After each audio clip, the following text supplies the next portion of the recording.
Welcome to the Serious Sports Show. I'm Hayes Permar, and I've got World Cup fever, along with a rash and dull pain when I urinate.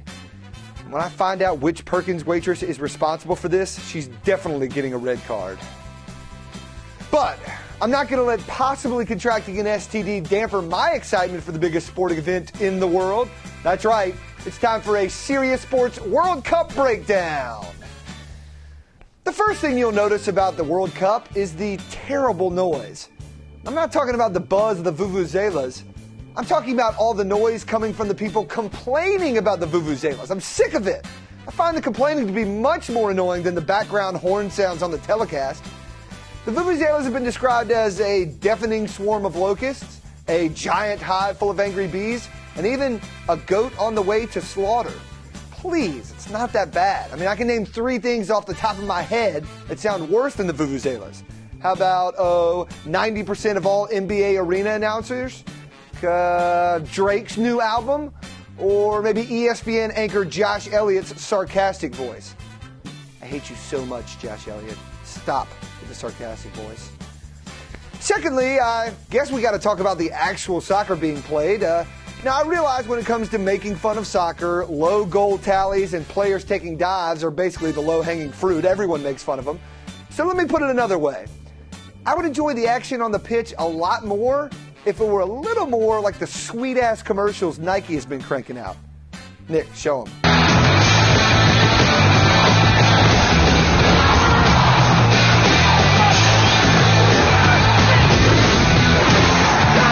Now that I could watch 90 minutes of. The next thing I want to discuss is underdogs. Now, we here in the U.S. are used to pulling for underdogs at the World Cup, mainly because our team is always an underdog. But you want a real long shot to pull for? Try backing North Korea. First off, the media knows almost nothing about their squad, except for the fact that the head coach has a direct in-game communication link to North Korean leader Kim Jong-il.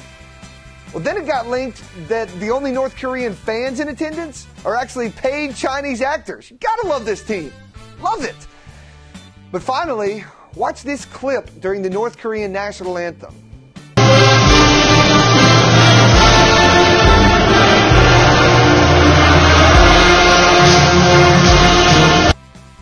Yeah, those are not tears of national pride. Those are terrified tears that say, Kim Jong-il is absolutely going to kill us if we lose. And we're playing Brazil, and we're definitely going to lose. In fact, this fear of being executed or castrated or whatever's going to happen to them seemed to pay off, as the North Koreans looked very impressive in falling to Brazil only 2-1. However, the players may have put future generations of their offspring in serious jeopardy with the 7-0 beating they took from Portugal. Don't think there's going to be a crowd cheering you on at your arrival back at the airport. Maybe just an angry dictator in a firing squad. Best of luck with all that.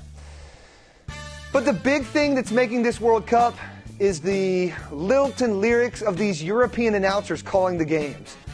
Love these guys. Switzerland strike first. And the onus is on Spain to respond. And now look at this. It's a wonderful chance for Yakubu, and it must be! How on earth did it not go in?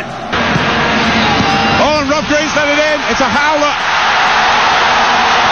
And the USA are level. And England's goalkeeping question has been answered the wrong way for Fabio Capello.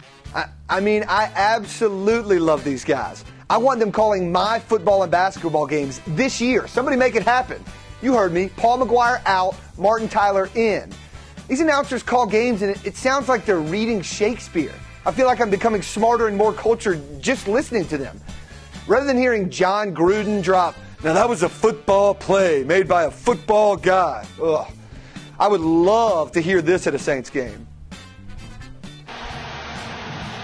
Here's Drew Brees now, looking for inspiration, causing concern amongst the Falcons defense.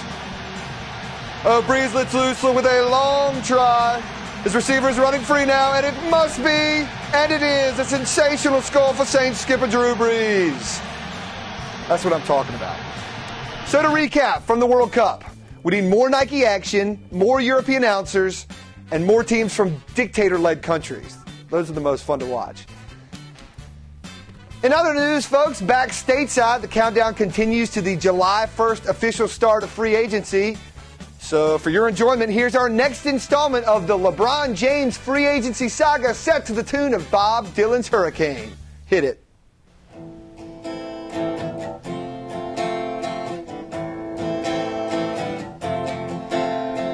Izzo looks seriously into the Cavaliers' job. He seems genuinely interested, but he wants assurances LeBron's gonna stay. He tries to get in touch with the king or anyone from his mob, but LeBron's not saying anything, he's gonna keep it that way. Izzo must consider his kids and his wife. Decides he's gonna stay a Spartan for life. He doesn't want to be a pro, especially when he don't know what LeBron will do at the summer's end.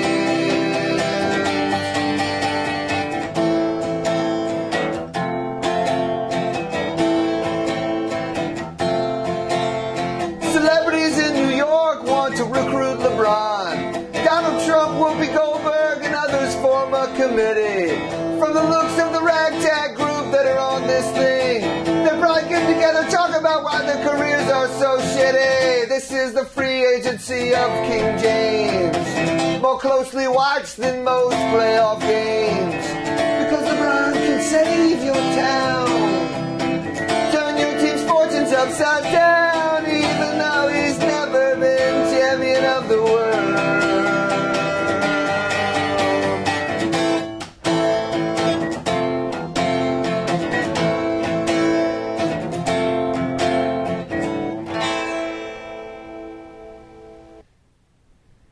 And that's it for this edition of the Serious Sports Show. We end with the Slovenian goal-scoring dance and some hot stuff from B.O.B. that may just be the song of the summer here at Serious Sports. Slovenian goal dance, go. That girl is a freak, she been dancing all night. I've been trying to take her home, and she say she just might.